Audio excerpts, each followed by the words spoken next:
ایک وقت تھا کہ جو ہی کراچی میں شام ہوتی تھی تو کراچی کی آدھی آبادی ایم کیو ایم کے خوف سے گھروں میں دبک کر بیٹھ جاتی تھی۔ جو ہی رات ہوتی تو ایم کیو ایم کے گنڈے اپنے بلوں سے باہر نکلتے اور شہر کراچی میں اپنی حکمرانی کرنے کے لیے پھیل جاتے۔ ان کا خوف و ہراس اس قدر پھیلا ہوا تھا کہ اگر کسی کے گھر کا دروازہ ہوا سے بھی ہلا تو بہت سے معصوم دل دہل جایا کرتے تھے اور رات کے اندھیرے میں لاتعداد دوشیزیں ان کی ہوس کا شکار بنتی تھی۔ ایم کیو ایم والے لڑکیوں کو کس طرح اغوا کرتے تھے، ان کے ساتھ کس کس طرح کے ظلم ڈھاتے تھے۔ ایم کیو ایم کی ہوس پرستی کا نشانے بننے والی ایک غیر ملکی لڑکی نے ایم کیو ایم کے سارے رازوں کو کھول کر رکھ دیا ہے اور آپ کو اس بارے میں بھی تفصیل سے بتایا جائے گا، اور الطاف حسین کی زندگی اور درندگی کی بھی آپ کو تھوڑی سی جھلک دکھائی جائے گی۔ دراصل یہ ویڈیو ایک تماچا ہے جو الطاف حسین کے سیاہ کرتوتوں کے اوپر رسید کیا گیا ہے۔ ویڈیو کی مزید تفصیل میں جانے سے پہلے اگر آپ ہمارے چینل پر نئے ہیں تو چینل کو سبسکرائب کر لیں اور ساتھ موجود گھنٹی کے بٹن کو بھی دبا دیں تاکہ آپ کو ہر نئی ویڈیو کی معلومات بر وقت مل سکے۔ ایم کیو ایم کے بانی الطاف حسین نے کراچی جیسے روشنیوں کے شہر میں تشدد کی بنیاد رکھی۔ اس نے سیاست، دھونس اور جبر کو متعارف کروایا اور اپنے بارے میں میڈیا کی زبان بند ہی نہیں کی بلکہ اس سے مہار ڈال کر اپنی مرضی کے مطابق بھی چلایا۔ ایم کیو ایم کی اس جماعت نے سب سے بڑے پاکستانیوں اور پاکستان کی خاطر سب سے زیادہ قربانیاں دینے والے مہاجروں کو بھی کبھی پختونوں سے لڑایا، کبھی سندھیوں سے، کبھی پنجابیوں سے تو کبھی فوج سے۔ ایم کیو ایم حقیقی کے بن جانے کے بعد تو مہاجروں کو مہاجروں سے ہی لڑا دیا۔ وہ مہاجر جو قربانی، محبت، ادب اور تہذیب کی علامت تھے، تشدد کے اس عنصر کی وجہ سے پورے ملک میں بدنام ہوئے۔ یوں یہ کہنا بے جانا ہوگا کہ ایم کیو ایم کے تشدد کے اس رخ کی وجہ سے اس نے سب سے زیادہ نقصان ان مہاجروں کو پہنچایا جن کے حقوق کے لیے یہ تنظیم قائم ہوئی تھی۔ ایم کیو ایم کے مرکزی رکن اور خصوصی معاون خالد ندیم نے انکشاف کیا ہے کہ الطاف حسین ایک سفاک اور خطرناک انسان تھے۔ الطاف حسین نے لاتعداد عورتوں کو بھی جنسی تشدد کا نشانہ بنایا اور ایم کیو ایم کے اقتدار میں کراچی کی سرزمین پر ہوا کی بیٹی کو بری طرح جنسی تشدد کا نشانہ بنایا گیا اور تشدد کے بعد اس کے ضمیر اور آواز کو اس نعرے کے ساتھ بند کر دیا گیا کہ جو قید کا غدار ہے وہ موت کا حقدار ہے۔ خالد ندیم نے الطاف حسین پر الزام لگایا ہے کہ جو مہاجر لڑکیاں ایم کیو ایم کے لیے کام کرنے آتی الطاف حسین ان میں سے چند کا انتخاب کر لیتے اور جب وہ کسی ایک لڑکی کے لیے اپنے مسلح ساتھیوں کو اشارہ کرتے تو اسی وقت اس بد نصیب لڑکی کو وہ مسلح افراد الطاف حسین کی خدمت میں پیش کر دیتے تھے۔ خالد ندیم نے دعویٰ کیا ہے کہ وہ الطاف حسین کے ذاتی ملازم کی حیثیت سے بھی ان کے قریب رہا ہے۔ الطاف حسین اس کے ذریعے لڑکیوں کو بلاتے بلکہ کراچی کی مشہور و معروف پیشہ ور عورتوں ناہید، شہین، سلطانہ اور سریہ وغیرہ کو خود الطاف حسین کے لیے لے کر آتا تھا، جبکہ ان عورتوں کے گھروں میں بھی الطاف حسین کا کافی آنا جانا تھا۔ خالد ندیم کے مطابق اسلام نبی کے گھر میں بھی کراچی کی حسین و جمیل لڑکیاں الطاف حسین کے سامنے پیش کی جاتی رہیں۔ غالباً جاسوسی کے نقطہ نظر سے زہدہ رخسار کے بارے میں پتہ چلا ہے کہ اس نے ایم کیو ایم کی قیادت کے نزدیک بڑی اہمیت حاصل کر رکھی تھی اور ایک انتہائی ذمہ دار عہدیدار اس کی زلفوں کے اسیر تھے۔ زہدہ رخسار نے کئی اپنے دیوانوں اور پروانوں کے ساتھ بیرون ملک کے دورے بھی کیے۔ اکثر محفلوں میں وہ ایم کیو ایم کے لیڈروں کے سامنے رقص کرتی رہی۔ اس زمن میں پتہ چلا ہے کہ بسا اوقات ایسے پروگرام بنائے جاتے جن میں کئی لڑکیاں اور لڑکے کھلم کھلا عیش و عشرت میں مشغول ہوتے تھے۔ اب بات کرتے ہیں برطانوی شہریت رکھنے والی ایک حسین و جمیل لڑکی ریٹا کی، جو سیر و سیاحت کی دنیا سے تعلق رکھتی تھی۔ جب وہ سیاحت کی غرض سے کراچی میں آئی تو ان دنوں کراچی میں ایم کیو ایم کی تحریک بام عروج پر تھی۔ جو ہی وہ ساحل سمندر کا نظارہ کرنے کے لیے گئی تو وہاں سے اسے چند نوجوانوں نے اغوا کر لیا اور کئی ہفتوں تک اس کے ساتھ جنسی زیادتی کرتے رہے۔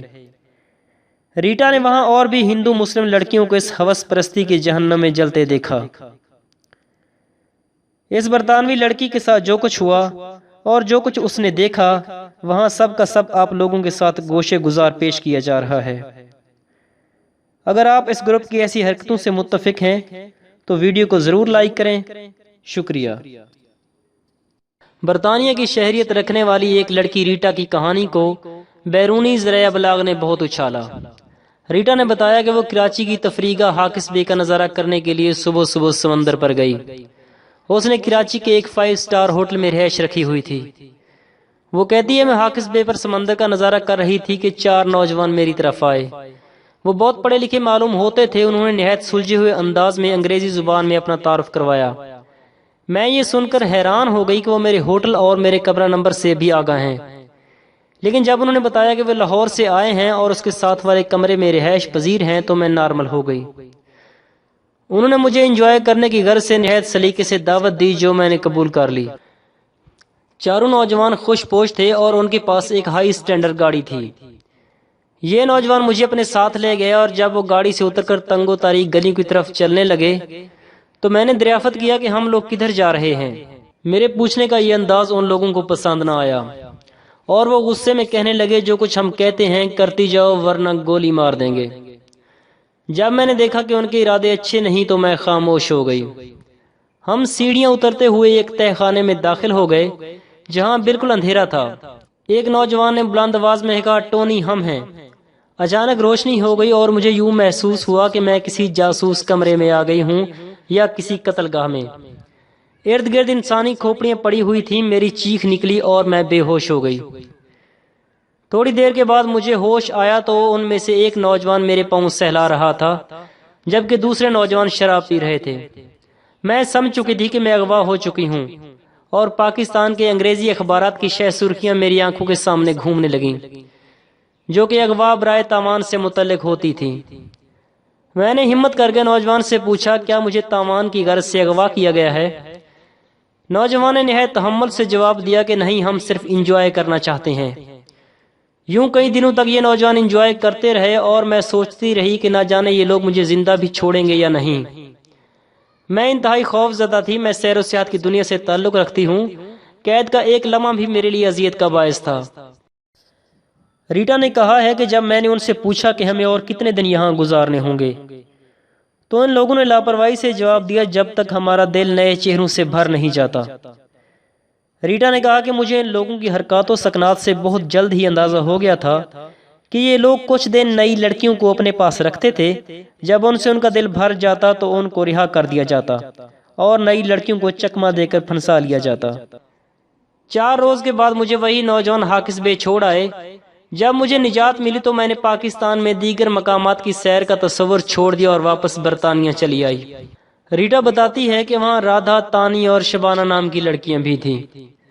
عیاشی کرنے والے نوجوانوں کی تعداد بھی 1 درجن سے زیادہ تھی۔ وہ دن کے اکثر غائب رہتے تھے جبکہ رات کو شراب اور کھانے پینے کی دیگر اشیاء لے کر آ جاتے تھے۔ دن کے وقت ہم لڑکیوں کے اکٹھے بیٹھنے پر کوئی پابندی نہیں تھی۔ ان کے لباس سے معلوم ہوتا تھا کہ وہ کھاتے پیتے گھرانوں سے تعلق رکھتے ہیں۔